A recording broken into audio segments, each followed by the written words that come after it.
The music pulsed through the house, a relentless beat that shook the walls and drowned out my thoughts. I stood in the corner, clutching a red Solo cup, my glasses fogging up from the heat of too many bodies packed into one suburban living room. I was Elliot Harper, the kid who'd rather debug code than dance, and I was about to learn that some nights change you forever.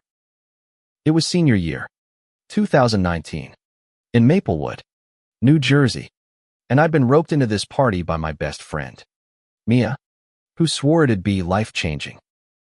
She didn't mention it'd be a crucible. The room was a sea of Letterman jackets and glittery dresses, everyone moving like they belonged, while I felt like an alien in my Star Trek t-shirt and scuffed sneakers. I adjusted my glasses, scanning for Mia, but she'd vanished into the crowd, leaving me to fend for myself. Then I saw him.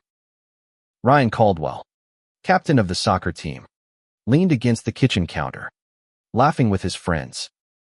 His dark hair fell just right, and his smile could have powered the whole damn town. I'd watched him from afar for years, ever since sophomore English when he'd argued passionately about The Great Gatsby, surprising everyone. He was everything I was: popular, confident, effortlessly cool, and straight. Definitely straight. I told myself to stop staring, but my eyes had other plans. "Yo, Spock," a voice shouted, snapping me out of it. Jake Russo, Ryan's best friend, swaggered over, his grin sharp as a blade. "You lost, nerd. This ain't Comic-Con." The room seemed to tilt. Laughter rippled around me, heads turning. My face burned, and I gripped my cup so hard it cracked. "Just here for Mia," I mumbled, but Jake wasn't done. "Mia? She ditched you already." He snatched the book tucked under my arm. Dune. My comfort read and waved it like a trophy. "What's this?" "Your Bible." "Read it to us, Professor." The crowd roared, and I wanted to disappear. I reached for the book, but Jake tossed it to another guy, who fumbled it into a pile of empty cans. My chest tightened. I wasn't just the nerd anymore. I was the entertainment. "Give it back," I said, voice shaking. Jake smirked. "Make me." Before I could respond, a hand shot out, grabbing the book from the floor. Ryan. He dusted it off, his jaw tight, and handed it to me. "Enough, Jake," he said, his voice low but firm. The room quieted, and for a moment, Ryan's eyes met mine, blue, steady, and something else I couldn't name. "Thanks," I whispered, clutching Dune like a lifeline. He nodded, then turned to Jake. "You're being a dick. Chill." Jake laughed it off, but the mood shifted. People drifted back to their drinks, their dances. I slipped toward the back door, needing air, needing out. The night was supposed to be a chance to belong, but all it did was remind me I didn't. Outside, the backyard was quieter, strung with fairy lights that cast a soft glow over the grass. I sank onto a bench, my breath shaky. The humiliation stung, but Ryan's intervention lingered more. Why had he done that? He didn't know me. Not really. I was just the kid who aced AP Calc while he scored goals. Footsteps crunched behind me. I tensed, expecting Jake, but it was Ryan, holding 2 cups. "Mind if I join you?" he asked, his voice softer than I'd ever heard it. I blinked, caught off guard. Sure." He sat, handing me a cup of soda. "Sorry about Jake. He gets like that when he's drunk." "It's fine," I lied, staring at the ground. "It's not." He paused, then added, "I've seen you around. You know. You're always reading. What's with Dune?" I glanced at him, suspicious. Was this a setup? But his face was open, curious. It's about survival and finding your place in a messed up world. He nodded, like he got it. Sounds heavy. We actually talked. About books, then movies, then the pressure of senior year. He wasn't what I'd expected. He listened, really listened, and when he laughed at my dumb joke about lightsabers, it felt like a small victory. But then he said, "You don't seem like the party type. Why'd you come?" I hesitated. The truth was too raw. I came because I was tired of being invisible, tired of hiding who I was. I'd known I was gay since middle school, but I'd never told anyone, not even Mia. Parties like this were supposed to be where you figured yourself out, right? Instead, I'd been gutted in front of everyone. Just trying something new, I said finally. He looked at me, like he saw through the dodge. Yeah, me too. Before I could ask what he meant, Mia burst through the door, her face flushed. "Elliot, there you are? You okay?" She glared at Ryan, protective. "I'm fine," I said, standing. Ryan stood too, and for a second, our shoulders brushed. My heart stuttered. "See you around, Elliot," he said, and the way he said my name felt like a promise. As Mia dragged me back inside, I couldn't shake the feeling that something had shifted. The night had started with humiliation, but out there, under the fairy lights, I'd glimpsed something else, something worth chasing. The next week at school, I couldn't stop replaying that night. Ryan's voice, his steady gaze, the way he'd handed me my book like it mattered, it haunted me. I told myself it was nothing, just a fleeting moment of kindness. But my heart wasn't listening. Maplewood High was a maze of cliques, and I navigated it like a ghost. Monday morning, I slunk through the halls, my hoodie pulled low, avoiding Jake's crew. But in third period English, fate had other plans. Mr. Larson paired us up for a project on 1984. And of course, I got Ryan. He slid into the desk next to mine, his soccer bag slung over one shoulder. "Hey, Elliot," he said, like we were old friends. My stomach flipped. "Hey," I managed, pushing up my glasses. "So, 1984. Yeah. Creepy book." He leaned closer, his arm brushing mine as he opened his notebook. "Big Brother's got nothing on Coach Daniel's playbook." I snorted, surprised. "You read it. Cover to cover." He grinned, and I noticed a dimple I hadn't seen before. "What? You thought I only kick balls?" I blushed, scrambling for words. "No, I just didn't expect you to like dystopias." "There's a lot you don't know about me," he said, his tone light, but his eyes serious. We spent the period brainstorming, and I was shocked at how easy it was to talk to him. He had ideas, good ones about surveillance and identity. When I suggested a thesis about Winston's rebellion as a search for authenticity, he nodded, scribbling it down. "That's deep. Man, you're good at this." I shrugged and used to compliments. Just like breaking things down. After class, he lingered as I packed up. "You free after school? We could hit the library, get a head start."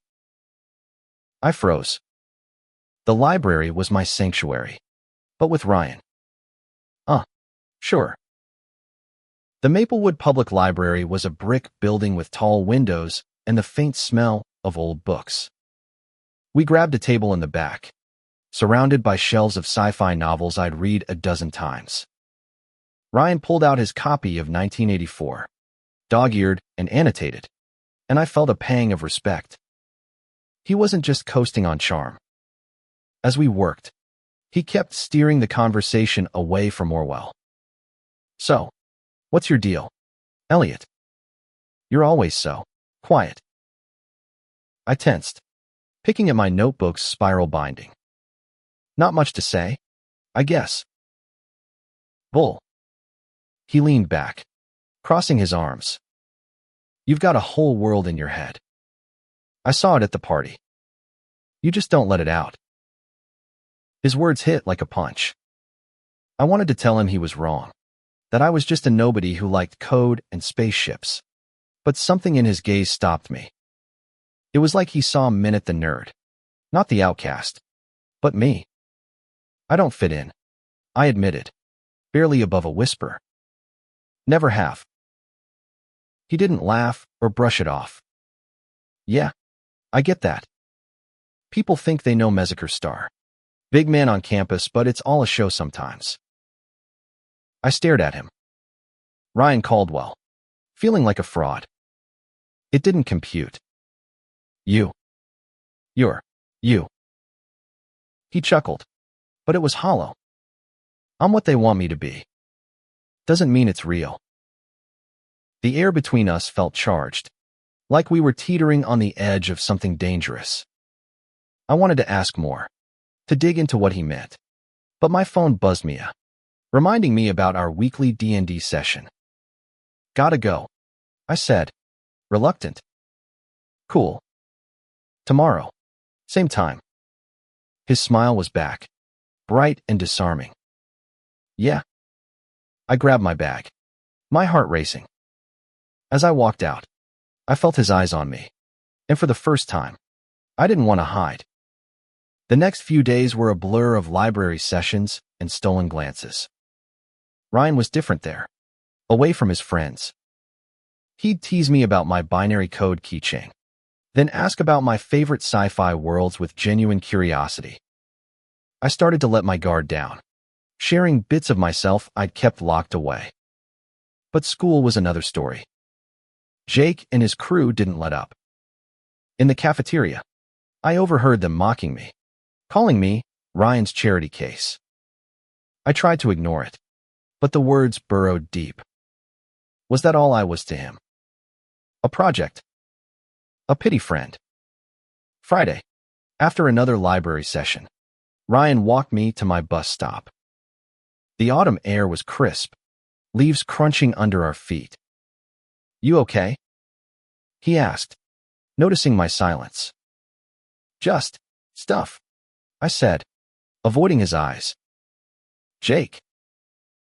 I nodded, ashamed. He thinks I'm your pet nerd. Ryan's face darkened. Screw him. He doesn't get it. Get what? I pressed, my voice sharper than I meant. He stopped walking, turning to face me. You. Me. This. He gestured between us, his expression raw. I like hanging out with you, Elliot. A lot. My breath caught. Was he saying what I thought? No, he couldn't be.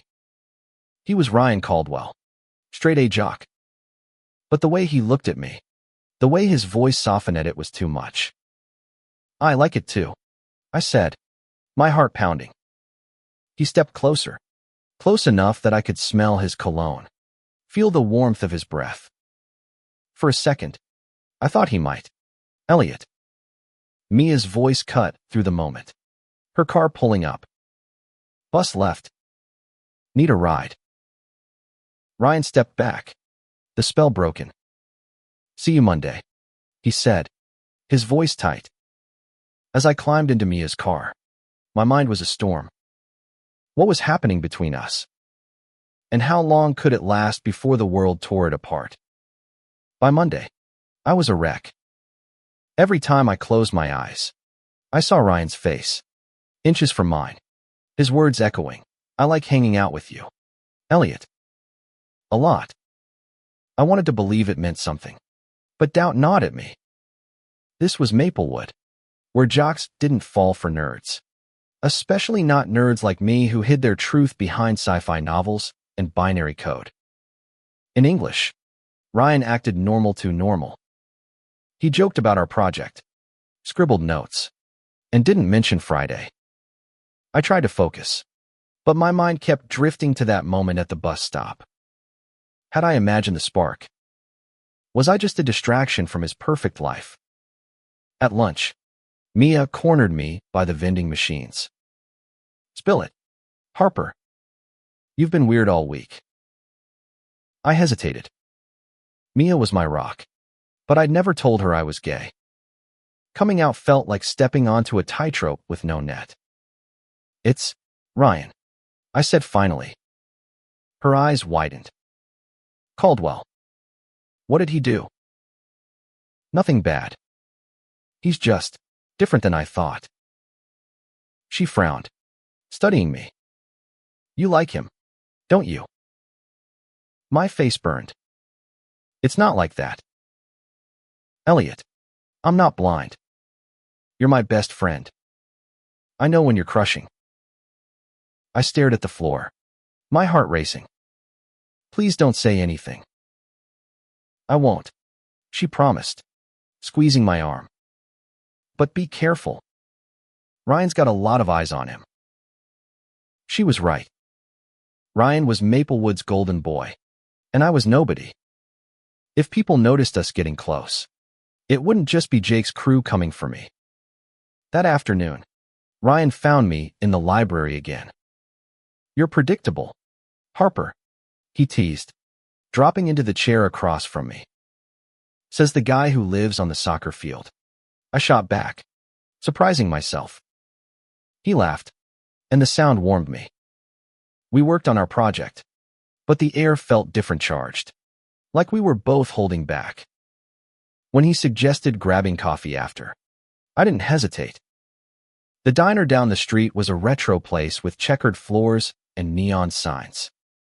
We slid into a booth, and for once, I didn't feel out of place. Ryan ordered a milkshake, then pushed it toward me. Try it. Best in town. I took a sip, hyper-aware of his eyes on me. Not bad, I said, handing it back. He grinned, taking a sip from the same straw. My heart did a somersault. Was that intentional? So, he said, leaning back, what's the real Elliot Harper like? Not the library version. I fiddled with my napkin. Not much to tell. I code. I read. I play D&D with Mia. Dungeons and Dragons. That's badass. I snorted. You don't have to pretend. I'm not. I used to play with my brother before he left for college. His voice softened, and I caught a glimpse of something vulnerable. Tell me about it. Your campaign. So I did. I told him about our sci-fi D&D world. About my Charactera rogue AI searching for freedom. He listened, asking questions, and I realized I was talking more than I ever had. With him, I didn't feel like the nerd who didn't belong. I felt seen. But then he got quiet, his fingers tracing the rim of his glass. You ever feel like you're playing a role? Like, everyone expects you to be one thing, but you're something else. My pulse quickened. All the time. He looked at me, his eyes searching. Me too. Before I could respond, the diner door swung open, and Jake walked in with two other guys from the team. Ryan tensed, his easy smile gone. Shit, he muttered. Jake spotted us and sauntered over. Well, look at this. Caldwell and his tutor getting cozy. Back off, Jake, Ryan said, his voice low. Jake ignored him, smirking at me. What's the deal, Spock? You think you're one of us now? My stomach twisted, the humiliation from the party rushing back. I wanted to disappear, but Ryan stood, squaring up to Jake. I said back off. The diner went quiet. Jake raised his hands, laughing. Chill, man. Just messing around. He left, but the damage was done. Ryan sat back down, his jaw tight. I'm sorry. He's an asshole. It's fine, I said, but it wasn't. The moment was gone, replaced by the sharp reminder of our different worlds. We finished our milkshake in silence, and when we left, Ryan walked me to my bus stop again. Don't let Jake get to you, he said. He's jealous. Of what? I asked, skeptical. Ryan hesitated, then said, of us. My heart stopped. Us. He looked away, shoving his hands in his pockets. Yeah. I'll see you tomorrow, Elliot. As the bus pulled up, I watched him walk away, his shoulders hunched against the cold. I didn't know what us meant, but I knew I wanted to find out no matter how much it scared me. The next few weeks were a tightrope walk. Ryan and I kept meeting library, diner, sometimes just walking through town after school. Each moment with him felt like a stolen treasure, but the weight of the world kept pressing in. Jake's taunts grew sharper, and whispers followed me in the halls. Ryan's pet, they called me. I tried to ignore it, but it was like sand in a wound, constant and irritating. One Tuesday, Ryan suggested we skip the library for the park. It was late October, the air sharp with the scent of fallen leaves. We sat on a bench by the lake, watching ducks glide across the water. The world felt quieter here, like we could be ourselves without an audience. You ever think about leaving Maplewood? Ryan asked, tossing a pebble into the lake. All the time, I said. Somewhere I can just be. No labels. No expectations. He nodded, his expression distant. I'm supposed to go to Penn State. Soccer scholarship. Everyone's so proud. He said proud, like it was a curse. You don't want to go? He shrugged. I want to play, but it's not all I am. My dad, my coach, they act like it's my whole future. Like I don't get a say. I understood that pressure, the weight of being what others wanted. What do you want, then? He looked at me, his eyes intense.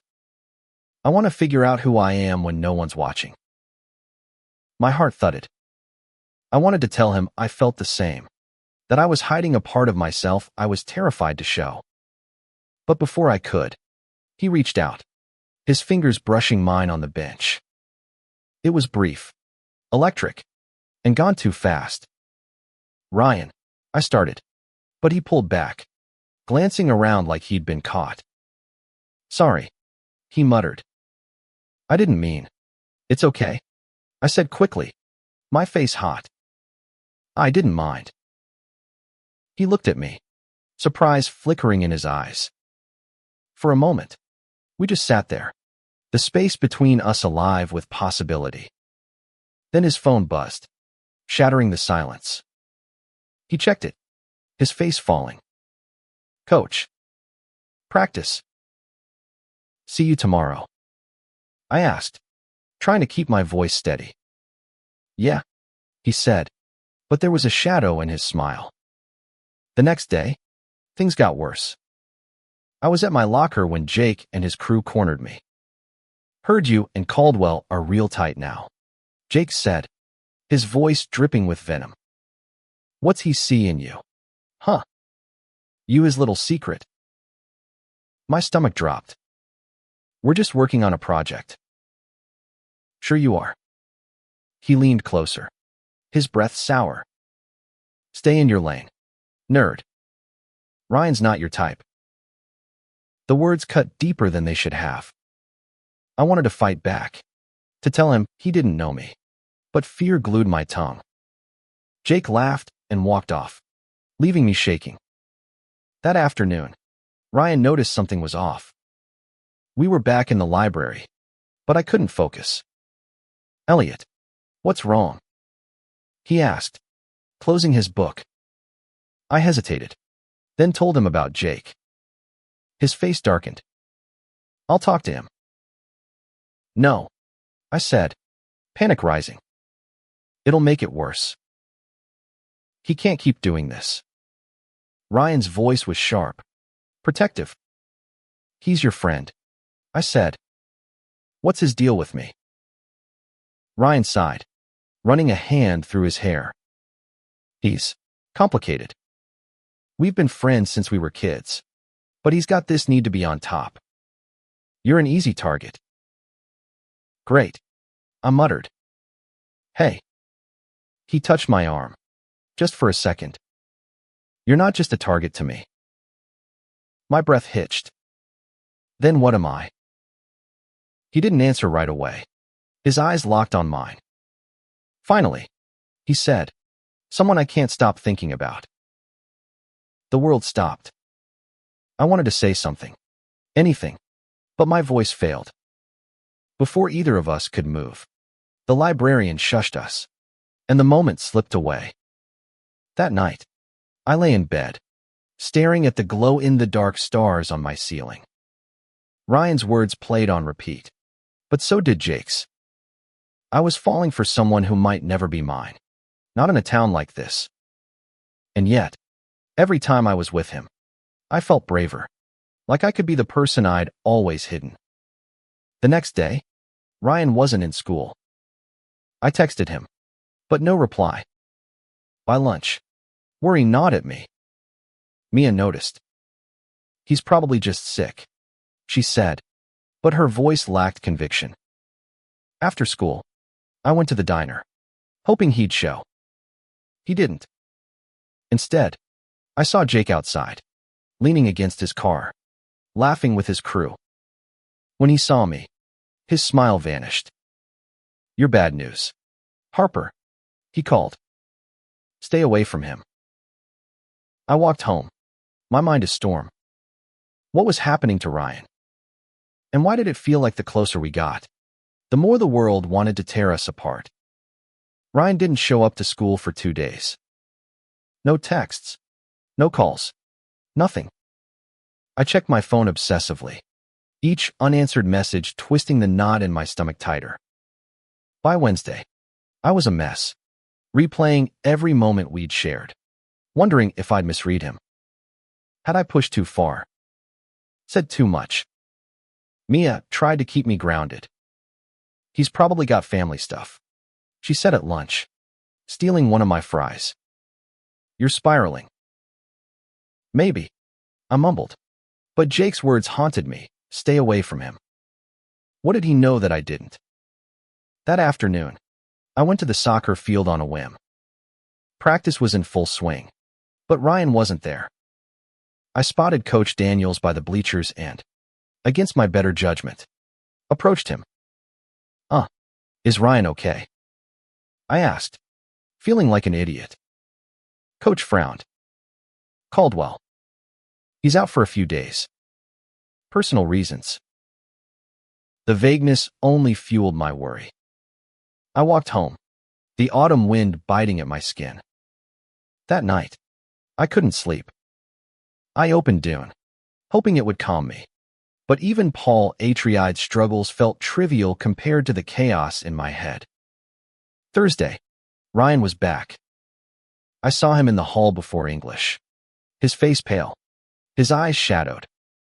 Hey, I said, trying to sound casual. Hey, he replied, but his smile was forced. Miss me? I wanted to hug him, to demand answers, but the bell rang, and we shuffled into class. During our project work, he was quieter than usual. His answers clipped. When I asked if he was okay, he just said, rough week. I'm fine. I didn't buy it, but I didn't push. After class, he grabbed my arm as we left. Can we talk? Somewhere private. My heart raced. Sure. The park. He nodded, and we walked in silence, the tension between us thick. At the park, we found our bench by the lake. The water was still, reflecting the gray sky. Ryan sat, his hands clasped tightly. My dad found out, he said finally, his voice barely audible. Found out what? I asked, though I already knew. About me. About how I feel. He looked at me, his eyes raw. He saw my texts. To you. My stomach dropped. Oh God. Ryan. He flipped out. Said I was throwing my future away. That I couldn't be. This. He gestured vaguely, his voice breaking. He took my phone.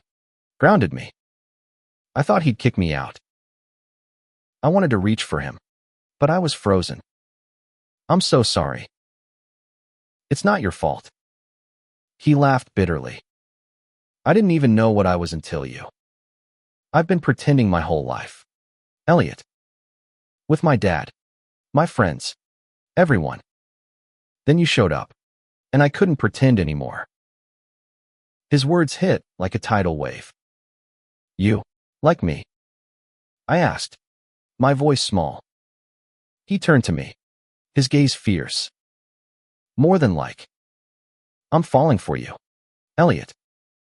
And it scares the hell out of me. Time stopped. I dreamed of this, but hearing it was different, terrifying, exhilarating.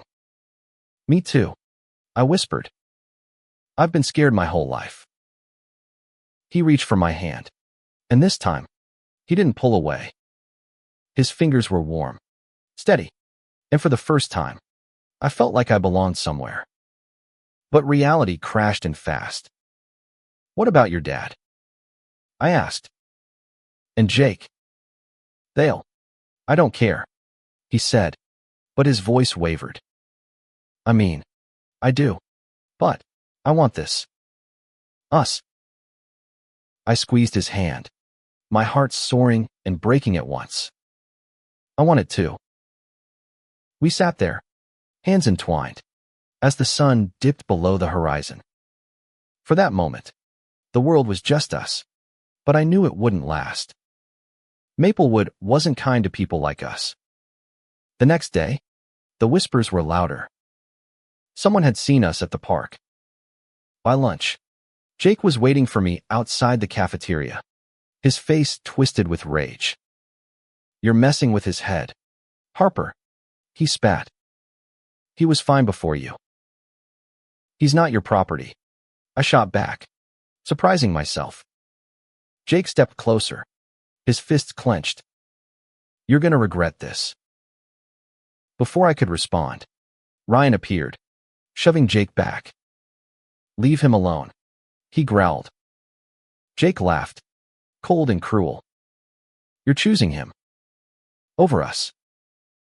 Ryan didn't flinch. Yeah. I am. The crowd around us went silent. Jake stormed off, but I knew this wasn't over. As Ryan and I walked away, his hand brushed mine, a silent promise. We were in this together, but the fight was just beginning. The fallout came fast. By Friday, the school was a minefield. People stared, whispered, pointed. Someone had scrawled "fag" on my locker in Sharpie, and though the janitor scrubbed it off, the word lingered in my mind. Ryan's teammates iced him out, passing the ball to anyone but him at practice. Jake was the worst, spreading rumors that Ryan was confused because of me. I felt like I'd ruined his life. At the diner that evening, I told him so. Maybe you'd be better off without me, I said, staring at my untouched coffee. He leaned across the table, his eyes fierce. Don't say that. You're the best thing that's happened to me. My throat tightened. But your dad, your friends, screw them. I'm done hiding. He reached for my hand under the table, his touch grounding me. I want to be with you, Elliot. Out in the open. The words were a lifeline, but they terrified me. Being out meant facing the world head-on, something I'd never done. What if it gets worse? I asked. Then we face it together. I nodded, but doubt lingered. That night, I came out to Mia. We were in her basement, surrounded by D&D dice and pizza boxes. I'm gay, I said, my voice shaking. And I'm with Ryan. She hugged me so tight I couldn't breathe. I'm proud of you, she said. And I've got your back. Always. Her support gave me strength. But school was another story. Monday, someone tripped me in the hall, and my books scattered. Ryan helped me up, his jaw tight, but I saw the hurt in his eyes. He was losing everything: his friends, his status for me. That afternoon, we skipped the library for the park again. The air was colder now, winter creeping in. We sat on our bench, shoulders touching. You ever think about running away? I asked, half serious. All the time, he said. But I'd rather stay and fight for this. He kissed me then, sudden and soft, his lips warm against the chill. It was my first kiss, and it felt like coming home. For a moment, the world didn't exist, just us, the lake, the fading light. But the world always comes back. That night, Ryan's dad called my house. My mom answered, her face paling as she handed me the phone. Elliot, Mr. Caldwell said, his voice cold. Stay away from my son. I froze, my heart pounding. We're just friends. Don't lie to me. You're dragging him down with you. End it, or I'll make sure you regret it. He hung up, and I stood there, shaking. Mom asked what was wrong, but I couldn't tell her. Not yet. The next day, I avoided Ryan. I skipped English, hid in the computer lab, and ignored his texts. But he found me after school, waiting by my bus stop. What's going on? He demanded. Why are you shutting me out? I told him about his dad's call. His face crumpled. I'm sorry, Elliot. He's not handling this well. He threatened me, I said, my voice breaking. What if he's right? What if I'm ruining you? Ryan grabbed my shoulders, his eyes blazing. You're not. He is. I'm not giving you up. He pulled me into a hug, and I let myself sink into it, tears stinging my eyes. But as we stood there, I heard footsteps. Jake and two teammates were watching us, their faces hard. You're done, Caldwell, Jake said, then walked away. Ryan didn't let go, but I felt the weight of his world crashing down. We were together, but at what cost? The weeks before winter break were brutal. Ryan and I were inseparable, but it came at a price. His teammates shunned him, and my locker became a canvas for hate slurs, threats, crumpled notes. I told myself it didn't matter, that Ryan was worth it, but each word chipped away at me. At home, things weren't much better. I still hadn't told Mom I was gay, but she sensed something was off. You're not yourself, Elliot, she said one night, her eyes worried. Talk to me. I wanted to, but the words wouldn't come. How do you tell your mom you're in love with someone the world wants to tear you away from? Ryan's dad was relentless. He called the school, claiming I was a bad influence. The principal called us in, lecturing us about appropriate behavior. Ryan held my hand under the table, defiant, but I saw the toll it was taking. His scholarship was on the line, his family fracturing. One night, we snuck into the school's planetarium, a place I'd always loved. The stars spun above us, and for a moment, we were just two kids in love, not outcasts. I'd take you to every star up there, Ryan said, his voice soft. I laughed, my heart full. You're such a sap. Only for you. He kissed me, and under those fake stars, I believed we could make it. But reality was waiting. The next day, Jake cornered Ryan after practice. I wasn't there, but Mia saw Jake shoving Ryan, yelling that he'd betrayed the team. Ryan didn't fight back, just walked away. When he told me later, his voice was hollow. "I don't know who I am without soccer," he said. "You're still you," I said, but I wasn't sure he believed me. The breaking point came at the winter formal. Mia convinced us to go, saying we deserved one normal night. I was terrified, but Ryan insisted. "Let's show them we're not ashamed," he said. We walked in together, hand in hand. The gym was a blur of lights and music, but all eyes were on us. Some people smiled, others sneered. Jake was there, his glare venomous. Halfway through the night, someone dumped punch on me, soaking my suit. Laughter erupted, and I froze, humiliation burning through me. Ryan grabbed my arm, pulling me outside. "I'm done with this place," he said, his voice shaking. "Let's go." We ended up at the park, sitting on our bench, my suit still dripping. "I'm sorry," I said. "This is my fault." "No," he said fiercely. "It's theirs. They can't handle us being happy."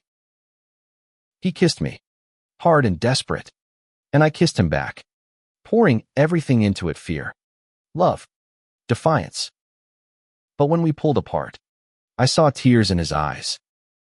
"I don't know if I'm strong enough for this," he whispered. "You are," I said, but my own doubts were creeping in. The next day, Ryan's dad showed up at my house. Mom let him in, her face tight.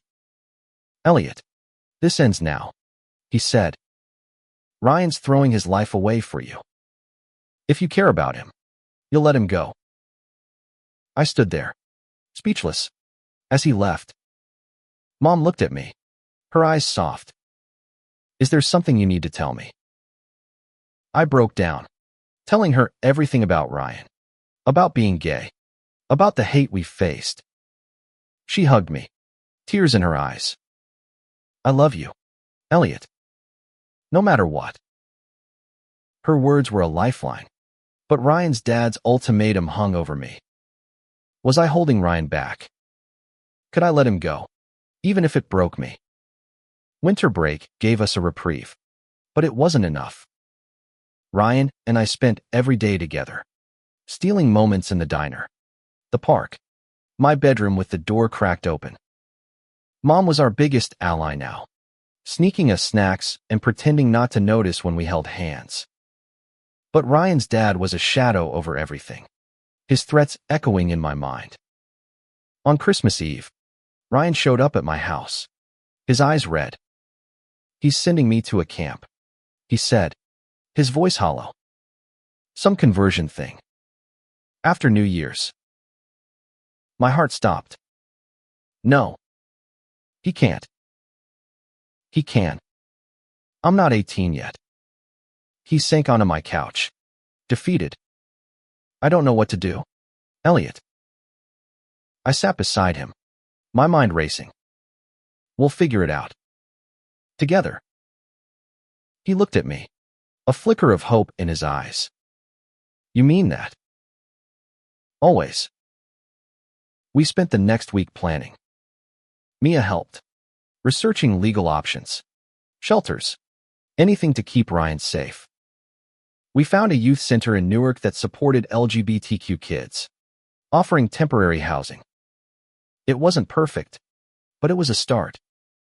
New Year's Eve, we went to the park one last time. The lake was frozen, the air biting. Ryan took my hand, his fingers trembling. "I'm scared," he admitted. "Me too," I said. "But you're not alone." He kissed me under the stars, and for that moment, we were untouchable. The next day, Ryan left home. He packed a bag, left a note for his dad, and showed up at my door. Mom let him stay, promising to help until we could get to the youth center. It wasn't easy as Dad called, furious, threatening legal action, but Mom stood firm. School started again, and we faced it together. Jake and his crew backed off, maybe sensing the fight was over. Some kids still whispered, but others surprised us. A few teammates apologized to Ryan, and Mia rallied our D&D group to have our backs.